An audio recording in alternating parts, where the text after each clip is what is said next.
Dell Foundation. And our mission is to transform the lives of children living in poverty. And we believe that we can do that through education, health, and financial sustainability. Our portfolio under education, a very big part of the belief there is that getting real-time data into the classroom is critical to supporting our most valuable resource, and that's our teachers. That enables them to impact student outcomes in a sustainable, effective, efficient way. Data and technology afford an incredible opportunity to impact outcomes, but often are too complex and make meaning of the data difficult, and sometimes it's even just simply inaccessible. When our systems don't talk to each other, this creates a lot of frustration across stakeholders, as it limits our ability to act and respond to the data quickly and in real time with our students. EdFi is a data standard that helps to address some of these pain points. And really what EdFi does in the data standard and the technology around it, it helps to connect data from disparate systems into one common language that really makes sense, allowing you and your district to create meaningful data, visualizations, and insights. It also really helps you untap the potential of that data use. When you have connected data from different siloed systems, you have a full picture of what's happening with the student. So I'm going to walk you through an example. Some of you guys may be former educators, and you probably understand this pain point very clearly. Meet Mrs. Smith. She is getting ready for a parent-teacher conference that's coming up for one of her students. She's prepping for it. The reason why she called for a parent-teacher conference is that she noticed the student hadn't been making it to school regularly, had attendance issues. So this has been impacting the students' ability to really be successful, and she's noticed that. So what she wants to do is pull data from different systems to really help understand what's happening with the student, so that her and the family can really walk through and help brainstorm the best supports and interventions for the student. So first, she starts by logging into her district SIS.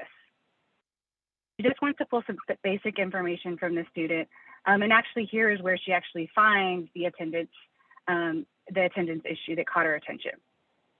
From there, she pops over to the behavior management system. She's worried that since the student is missing out on work and social time by not being in school, some anxiety is unlikely manifesting and having some potential negative behaviors. Next, she opens up a usage report from one of their reading intervention tools, and she notices that the student has been inconsistently underperforming. And so then she tries to get another set of information about the student's assessment. She has to go to the assessment system to pull perhaps her student's Lexile score because she understands that the student is possibly behind grade level. The next system she has to go to is to her LMS. This system is going to help understand, did the student turn in the latest homework that was assigned, and was it uploaded? And then finally, she pulls up the family communication tool that allows her to send a note to the family. And then at this point, she's so overwhelmed, she can't hardly remember and keep track of what she was actually trying to do in the first place. So with EdFi, Mrs. Smith can see a holistic picture of what is happening with the student all in one place. The EdFi data standard and the technology around it allows all of those disparate systems to talk to each other so that there's one whole story of the student. So you're probably wondering why ESAs are really important to this equation. One thing that we found by working with educational service agencies is that the opportunity to scale this impact for even more students and districts is realized faster and more efficiently. We've worked really closely with Region 10 in Texas on one of their specific use cases around college career military readiness, CCMR. They have developed a tool using the EdFi technology and data standard to basically predict how well their students are doing under the CCMR Insights tool. What's really exciting about this work is that not only are they able to make adjustments in real time about how the student is performing and give them supports to make sure that they are succeeding around CCMR, but they also untap additional funding that's HB3, House Bill 3 allows them to provide. It's called outcomes bonus funding. And the state actually gives them additional funding for when they do actually get some of those students across the finish line for CCMR. So this is a really an exciting use case. We've worked with Dr. Gordon Taylor and Adam Warner over at Region 10. And while this is just one specific use case, CCMR, we realize the opportunity to look at other use cases that can really help your districts unlock some of the data that they're having a really hard time getting. We've seen use cases around chronic absenteeism, looking at assessments from disparate systems along with attendance. Really, the possibilities are endless when you have all of those connected data systems. So I'm really excited you guys are here because we are collaborating with ESAs in this work. Again, we realize that by partnering with an ESA, we can unlock and really expand our impact. And we're looking for a cohort of pioneers of ESAs that are ready to implement Edify. We are really excited to offer this opportunity, not only around funding, but we also combine the funding with professional development. And we partner with AESA and Edify to untap additional resources for ESAs. And we also support you in the technical side of things. There's a technical component to this work, along with the professional development and the business side of things. You're offering a new service to your district, so we want to make sure that you're enabled and you're supported in implementing this new service. And the great news is that we're actually kicking this off right after this webinar. We're going to send you guys a link out to this. Feel free to capture the QR code here immediately. But really what we want is to hear a little bit about your ESA. It's a very brief application. We want to understand your use case, what you're interested in solving. One of the most important things to starting out this work is to start small, start with a very specific use case. What's great about starting with a specific use case is you can continue to build upon that. And the funding, what we've seen is that over a couple of years, we get you into a position where you're self-sustaining. That's a big part of the support that we offer. We want to make sure that the implementation is self-sustaining. And usually it takes about 2 to 3 years to get there. And so we'll support you along that journey over those 2 to 3 years. Typically a grant looks like around $800,000 to $1 million over those 2 to 3 years. And the extra benefit is that we are there alongside you to support you in this implementation. So here's the timeline where as soon as we close this webinar, we're going to open up the application. So I encourage you to at least just go ahead and take a quick look at it. It shouldn't take too long, but you may need to engage with other departments potentially to talk about what a priority use case could look like. We're going to keep that open until March 10th. And then we're actually going to start, as soon as we start getting applications, we'll start reviewing them and on a rolling basis and actually start setting up interviews to talk a little bit more about where you are and your level of readiness. And then in March, the end of March is when we'll actually select our cohort. And then finally in May and June, we're still working on the exact dates there, but we are excited to host an in-person kickoff and training session. And we will do that in person because we see the value of getting all of our cohort together in person so that you can collaborate. We've seen that that is extremely effective with our districts, but also our state implementations. When they can work together and collaborate, it makes the work a lot more impactful and just easier when you work in a group.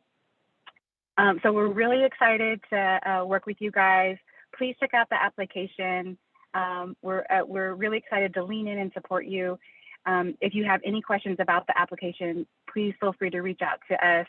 And yeah, thank you so much for hearing a little bit about what Edify is, and we're here to answer any questions that you might have. I know that this concept is a little overwhelming and can be a little bit more technical in some cases. So we're here to answer any questions. We wanted to give you a quick overview, but open it up to questions for you guys. So feel free to come off your mic or pop it in the chat, whatever you feel most comfortable doing.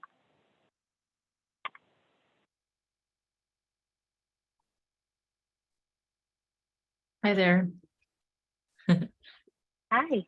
My name is Rachel. Thank you so much for hosting this 101 and, providing the opportunity for individual questions. I'm sure that there are a lot of people here that have them. I do too. So I am here because I need to understand not how EdFi can work for a district, but a county office that oversees many districts. I'm not sure I understand the connection. Like I get that there are multiple programs that are merged with this software. But can you tell me more about that piece? If it's a county office assisting several districts? Yeah, so when you say county office, is that like in California, County Office of Ed? That's Okay, right. I just wanted to make sure I understood your question. Yeah, we are partnering right now with San Diego County of Ed, and they Mhm. are offering, they're actually doing a college career readiness indicators use case around A through G. So some of the metrics that they're measuring are around A through G, but there's also some other components that they're working on there. And that's actually why we're so excited to work with them, is because they can serve many districts. Initially, when we started out this work and we were implementing in just a district, it was super effective, super impactful, but there was just no way to scale. And so by working with you guys and training you how to serve your districts, that helps us serve a lot more students, have a broader impact on student outcomes by working through someone like a County of Ed or another ESA. So the way the technology works, it does allow, because it's a data standard, it allows for multiple SIS vendors. If the districts you serve have different SIS vendors, it allows them all to talk to each other. And then it also allows different assessments. I think in San Diego, one of the assessments they were looking at was ACT, SAT, some of those AP courses that they wanted to also view against some of those assessments. So it really does open up a way to serve more districts faster, because all these systems are speaking the same language, even if, like, for example, the SIS vendor is different. That's great information. I actually appreciate that. And then I guess just as a follow-up, not just for this grant, but just in general, are there other examples available to review about the ways that organizations are using, like in a real technical way, like how they're using EdFi somewhere on? Yeah, I can definitely check out our website. We have some pretty interesting stories and just use cases of what we typically see. There's definitely some use cases that we see a lot more often: chronic absenteeism, assessments, equity, some of those use cases that we see pretty often. If you go on the website and there's something that kind of is interesting to you, we actually created some starter kits around those because we were seeing them so often. So if you even just wanted to kind of get your hands dirty a little bit, you can actually, from end to end, deploy the technology and then see some visualizations at the end. But that's really what we're trying to do, is deliver those insights to the classroom. And that means that all of these systems have to talk to each other, so that you can, whatever reporting tool you want to use. And that's what's great about EdFi too, is that it's visualization agnostic. You can use Power BI, you can use Schoolzilla, you can use Tableau, any visualizations that you use. You can create your own visualizations. We have some custom, like the CCMR Insights is actually all custom software that they developed. So the possibilities really are endless. You just have to kind of nail down that first use case to understand the best approach to take around the visualizations.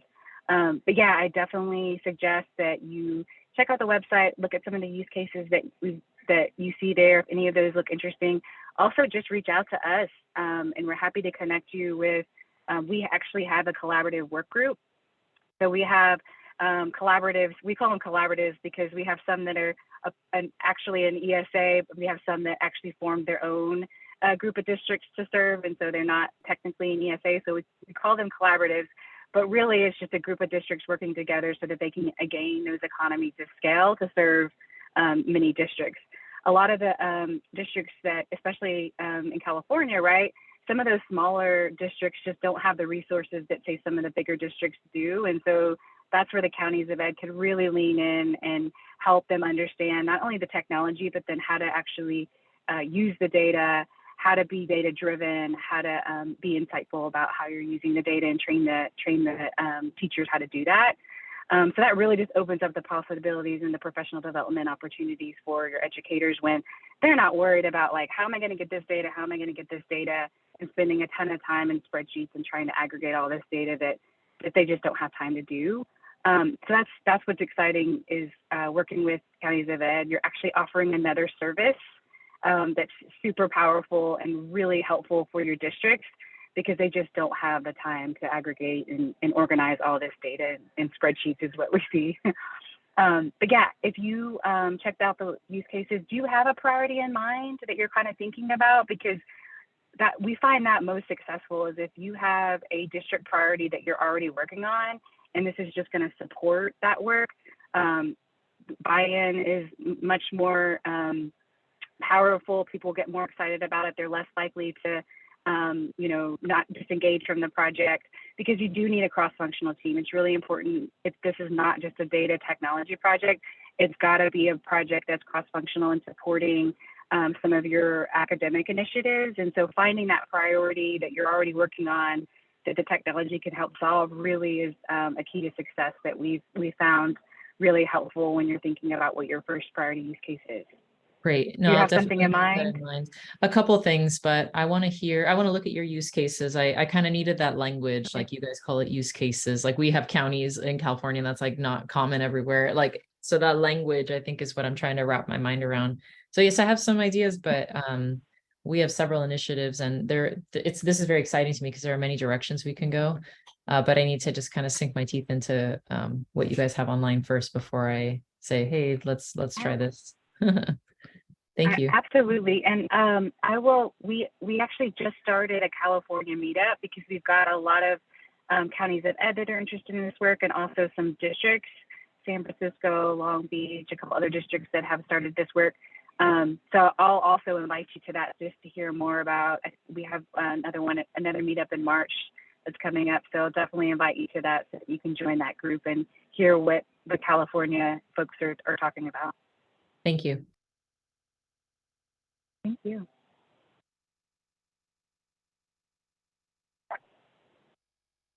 Any other questions?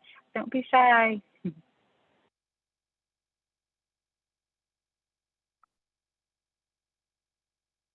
I will add, we are excited to fund this work because we know that it is a challenge, right? You're taking on some risk, you're offering a new service to your districts, and that requires a lot of planning and really maybe even thinking about your staffing and maybe even bringing on more, more folks to this project, contractors or whatever that looks like. And that's a big part of why we think that this initial funding, this ramp up period is really critical to get you to that sustainability point.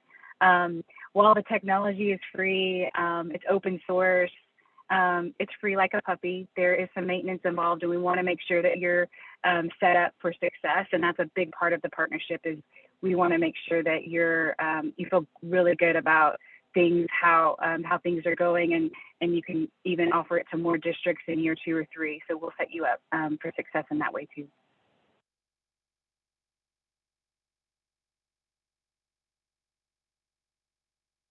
I think what some people, Nicole and Larry, may struggle with, this is very unusual for educators. No one usually comes to us and saying, look, we want you to identify a problem, a pain point, and we want to help you develop a solution, and we're going to fund it. So 0 implications to your bottom line on your budget. That just doesn't happen in our world very often.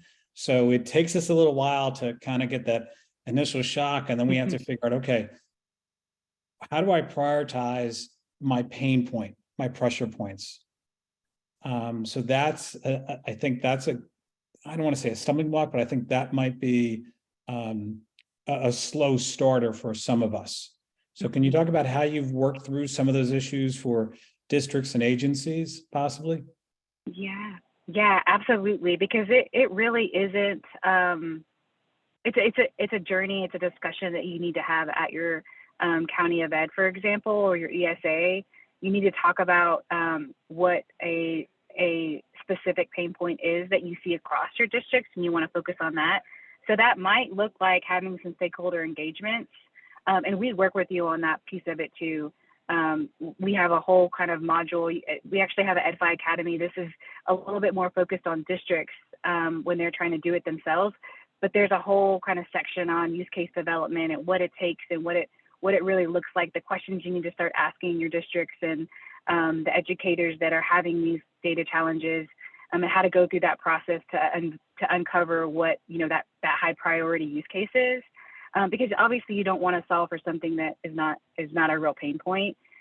If you think about some pain points in a silo, then you may be missing a whole opportunity to really engage with your end users and your stakeholders in an effective and meaningful way if you're trying to solve a problem that may not be a real problem for them. So engaging with your districts and talking to them about their data pain points is going to be a really critical part of this. I imagine you guys probably have some hunches, but we really encourage you to start. Okay, if these are the 5 priority things that we're thinking of, how would you rank them, for example, and how do you actually prioritize those? And that'll give you a good lens on what their priorities are and how you can tackle that for them. So that's we definitely do a lot of that in our training too, of like stakeholder engagement and use case development. And so we know that that's not always an easy process. And so we're definitely in there to help support you there as well. And whenever we go through the interview process and the application process, those are the kind of questions we'll ask you, like, do you need funding to do stakeholder engagements? Is that part of what you need to do, or do you already have you already done a lot of that work with maybe some of your data teams? They've done some of that work, but that is a part of the application process and the interview process. Is we'll try to really uncover where there are gaps and how we can like lean in and support where you believe there are gaps. And if that's a part of that, then we'll certainly work with you to identify those priorities.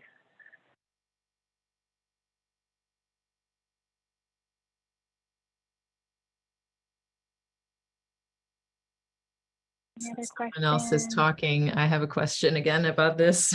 Okay. Yeah, please. Is a pain point simply the need for centralization? I mean, we're having pending legislation that is crunching up when state reporting is due. I mean, I don't know if that would qualify. Yeah, actually, the California meetup group, CalPADS was high on their list. That is correct. CalPADS. And although, you know, our mission is not to make state reporting more efficient, we understand that by freeing up a lot of that time for you to work on other things is still critical. And then it actually is a stepping stone for you to, once you do understand how to solve something that you know all your districts are struggling with, that adds value quickly, right? Then they start understanding what the value is by connecting these disparate systems. Then you can start working on some really impactful, meaningful, fun stuff for them. But yeah, we definitely identified CalPADS as a high priority in this California group, because if you just had connected systems, it would free up so much more time to work on other things. And I love how you strung that that together. Could definitely be a pain point. Yeah, I love how you strung that together, because we don't know what we don't know. If we can just bring it all together, we will have a clear picture of how to move forward. And that's just a huge roadblock for us. And so so this would qualify as for a reasonable submission. Yes. Okay. Yeah, absolutely. And then my other great thing that we okay, go ahead. No, go ahead. Please. No, go ahead. You go ahead.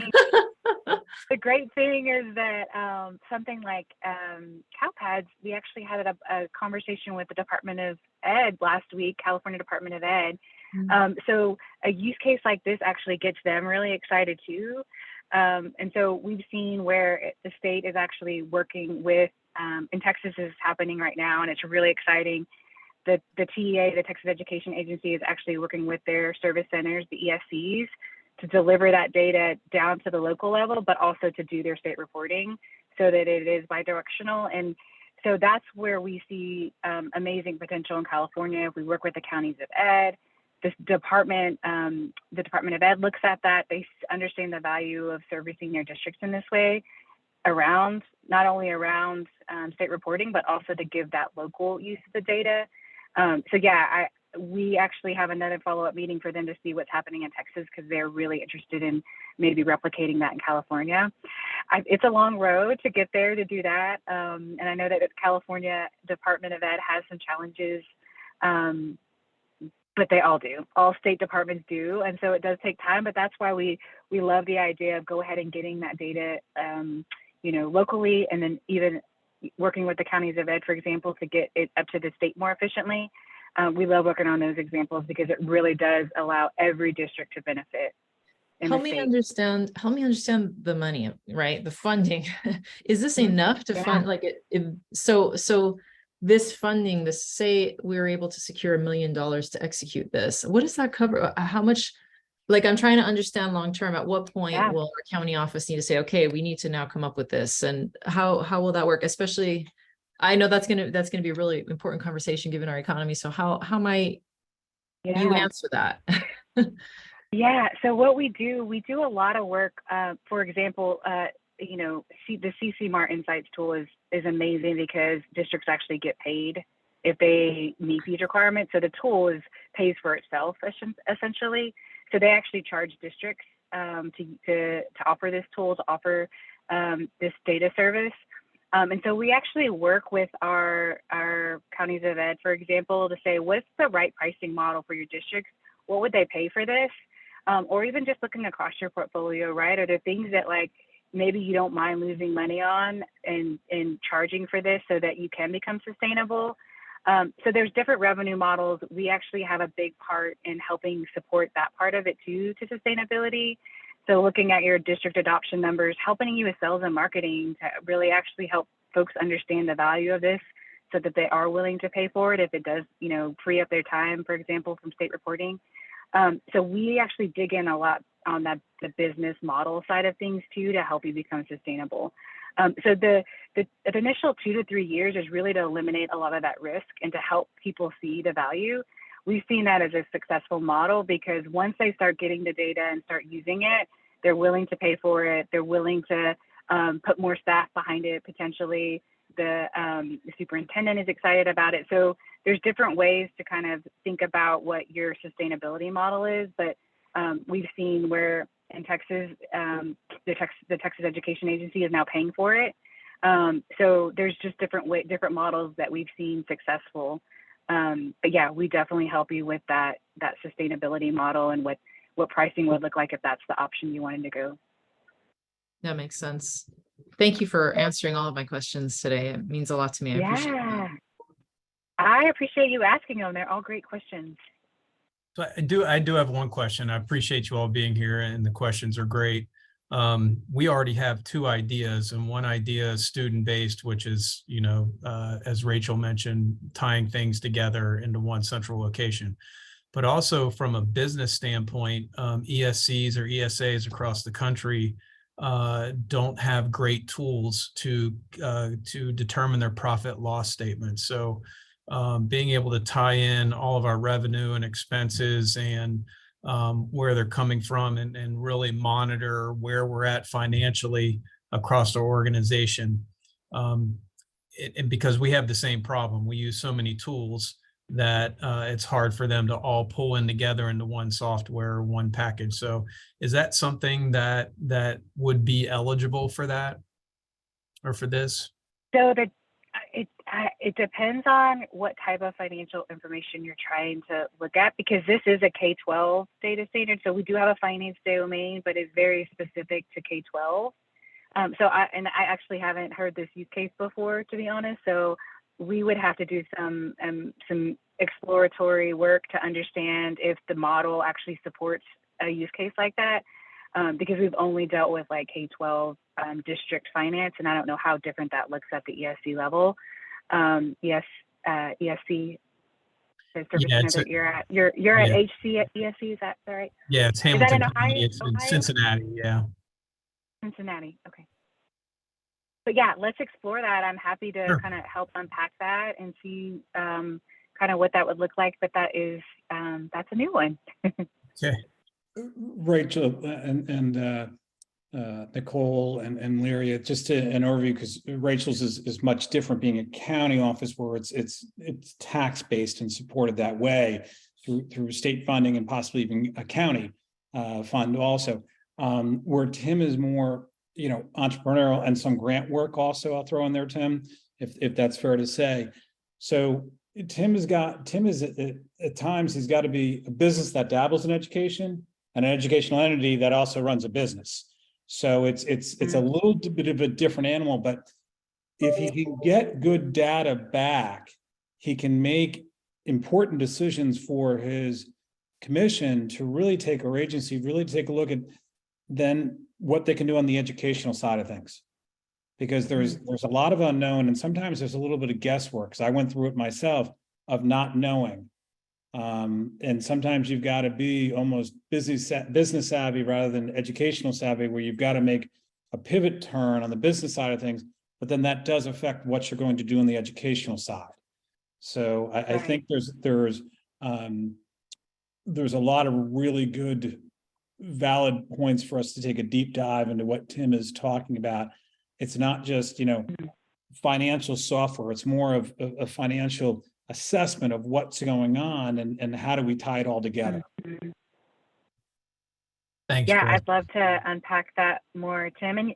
And that's exactly what we're finding, especially now that we're partnering with AESA, is that, every state looks a little bit different in how they, these regional service centers support their districts. And that's why it's so important for us to lean in and understand on the business side what that looks like, because that's a big part of the sustainability model, right? Like, we've got to understand and meet you where you are, and all those kind of different nuances that we see across states are super critical and a part of us evaluating how do we get you sustainability. So yeah, I'd love to talk more, Tim, about what that could look like and how and if we could support you on that use case. That's super interesting. Thank you. And I'll also add that we are working with Spark Portage. I can't remember the name. It's an ITC, Information Technology Center in Ohio. And if you want me to connect them to you too, to see what you can see what they're doing, that might be a good kind of jumping off point to understand maybe like what they're doing, and then how that could transition to what you are trying to do at your service center. Yeah, sure. I mean, that was the business side. On the student side, what we're looking at is we already have somebody in one of our districts that is tying systems together into Google Analytics and using outside software to kind of tie progress monitoring data within the schools with their state data. And we're trying to work with that person to create that model so we can go out and do it for all of our school districts. And we felt like this could potentially be a good partnership to help us create that and do that. Yeah, I'll add that I'd love to chat with them before they get too far down the road, because one thing that's really valuable about EdFi is that we actually work with the SIS vendors, so that you're not maintaining all those integrations. We put the burden on the vendor to actually maintain those integrations, because if they make changes, then you're the one that if you created all of these manual integrations, then you're burdened with having to maintain and update them. And so we've actually worked with a lot of the big SIS vendors to become EdFi compliant, so that they're just sending you your data via APIs, which is secure, right, to your operational data store, so that you're not taxed with having to kind of get that data and maintain those integrations. So that's one value also of EdFi, is that because it's a standard and because we work with vendors, they understand kind of the language of that standard and how to send data in a standardized way. And they find it valuable too, right? Because they're only doing it one time, and then they can actually replicate that across all districts. And it's, for you guys, it'd be source system agnostic, right? It doesn't matter which system you're using, that your districts are using, it's still that standard API. Great, thank you. So think about that if before they get too far down the road of manual integrations and doing it all themselves. That's definitely a benefit. Yeah, they're finding their own software to kind of pull the data through scripts that they write to create spreadsheets to pull it on a Mm. daily basis, and it's Oh a yeah. we would like something Yeah, easy. we actually just started engaging with the Lower Hudson RIC because that is an offering that they have is data integration. And they're just realizing that without a data standard, it's super difficult and challenging to continue to maintain it. And so that's why they kind of came to us recently and asked, you know, how do we get our vendors to do this for us? You know, and so that we're not having to continue to maintain all these integrations and we can actually focus on different services that we want to give to our districts. So it's just another way of thinking about it, but all the same thing. If you understand like all those integrations that they're doing, like we're still all trying to get to that same endpoint, that same goal of all these disparate systems and having a single kind of pane of the student of what's happening. But yeah, that's it sounds like you understand the disparate system problem and how you could one way to solve for it. This is definitely another way. Great. Just for those who may not know, RICs are part of the BOCES, the Board of Cooperative Educational Services in New York State. Thank you, Chris.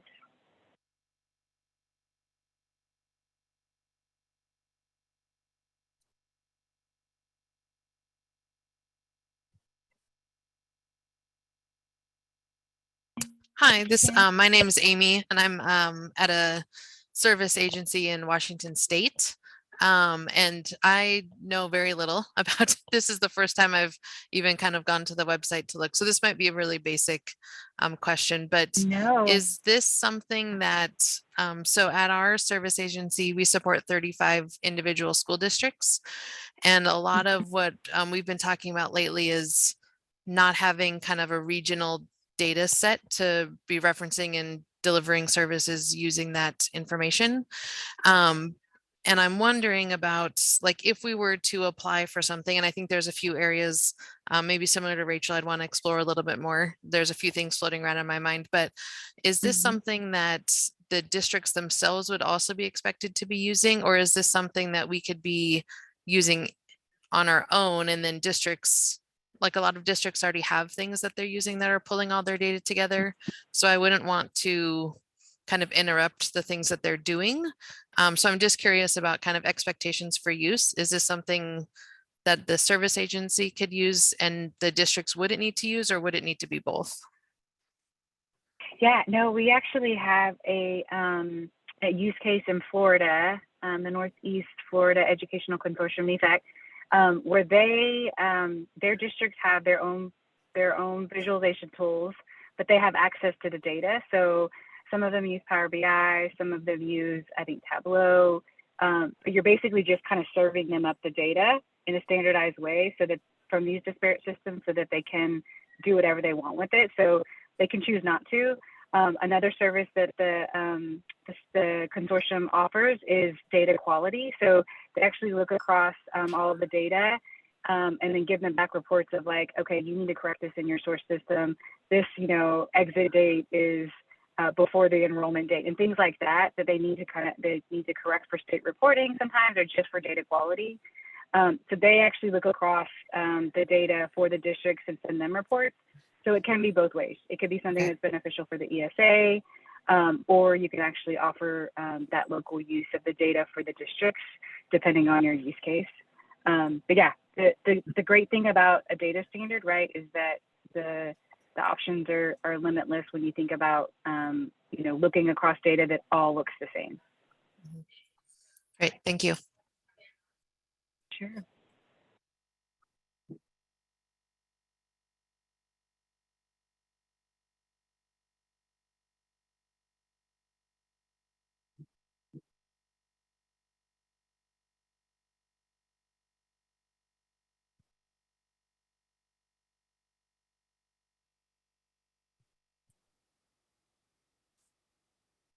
No more burning questions?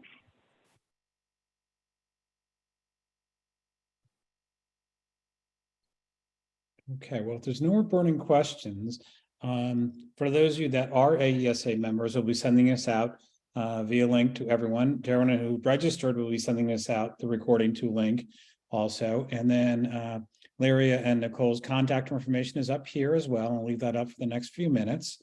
But I just want to thank you all very, very much for your time today. I know how valuable it is.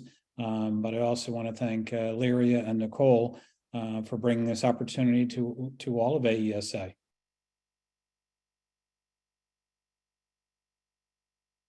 Yes, thank you, everyone. And we would love to hear from you. We're excited to partner with AESA and all the ESAs that are part of AESA. And so we're really excited about this partnership and excited to partner with you on your EdFi journey.